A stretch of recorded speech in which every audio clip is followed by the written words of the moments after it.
Okay, after learning how to do the knit and the purl, what projects can you expect for you to do?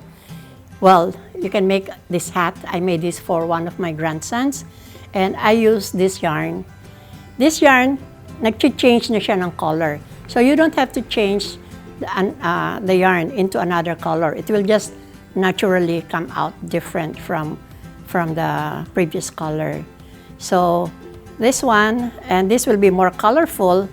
If you want to see the other colors of this yarn, you can visit the Dreams Yarn Shop FB page, and you will see more yarns from that page. So this is a beanie for my grandson, and this beanie is done. Would you believe these are just knit stitches, but I used a bigger needle, and this is the ribbing. This is just a combination of knit, purl in one row. Instead of just knitting one row knit, in one row you will do one knit, one purl, one knit, one purl, and you will come up with the ribbing.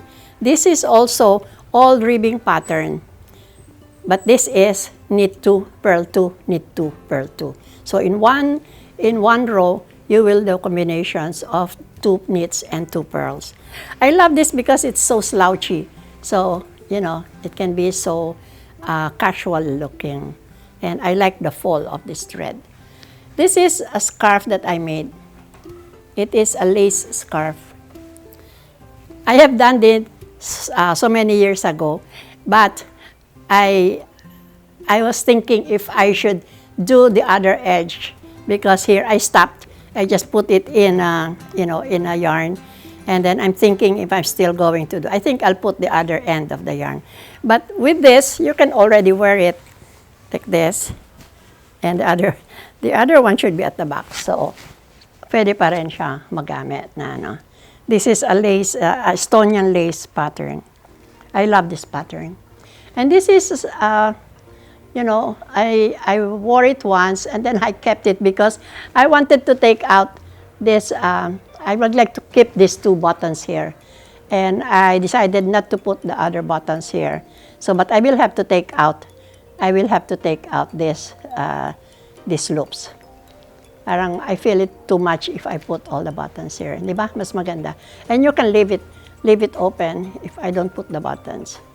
You can leave it open, being worn. And there are some yarns that are fancy. This is a fancy yarn. This is all knit. I didn't use except the casting off, and I forgot to bind off the stitches, but we'll do that later. So this is, I use a very big needle. I think just a little smaller than this. I think it's a 9mm. And this is a yarn that is so fancy. And then this is a self-fringing. You just knit the whole thing, and then there's a part that you have to take out, and the fringe will just come out. So easy. Ang bilis gawin. So this is a shawl, and there are fancy yarns also. You can just cast on 11 stitches, and then make it so long, and then make it into. You can just hang it over for an accent, or you can do this if you want it closer to your neck for warmth. And this is mohair. This is one of the wool that you can use. But you know, some they don't like the feel of the mohair. Medyo, they find it itchy. Some by just looking at it, parang kinakati na sila. So, konti lang ang may gusto ng mohair. Or you can make it very, very long like this. It's too long. Kasi in warmers, if you watch, you know, the K-dramas, all of the scarves are so wide and long, and they put it around so many times, and you know, so just to keep it warm. Usually, the normal length of the scarf is like a stretch arm, but now the longer it is, the nicer. This is a drop stitch. Just knit and just knit, but you have to yarn over, and it has this effect. So maganda rin siyang isuot.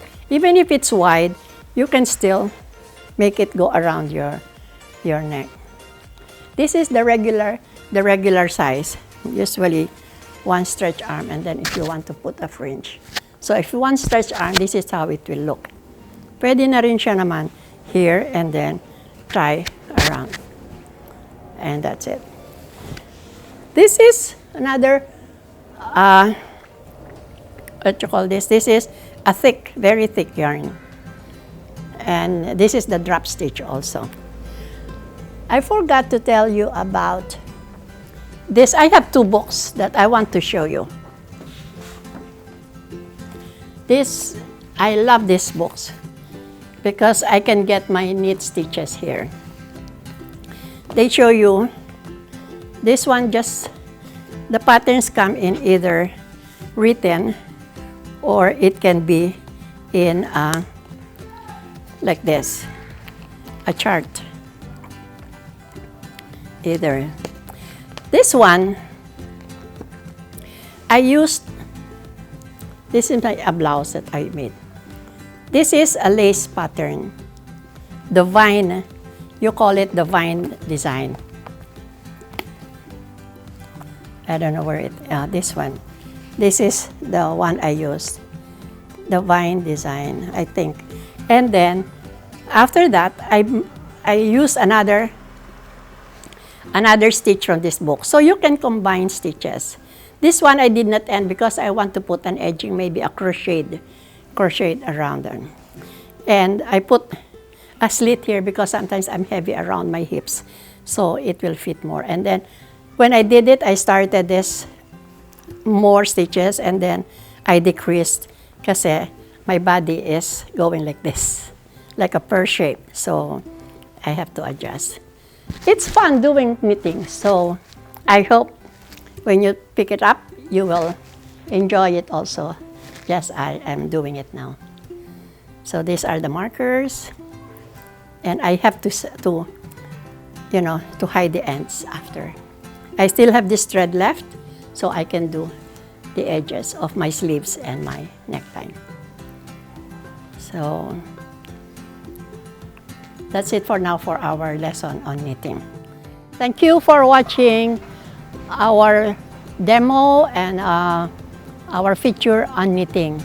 This is not enough. These are just the basic things that you need to know on knitting.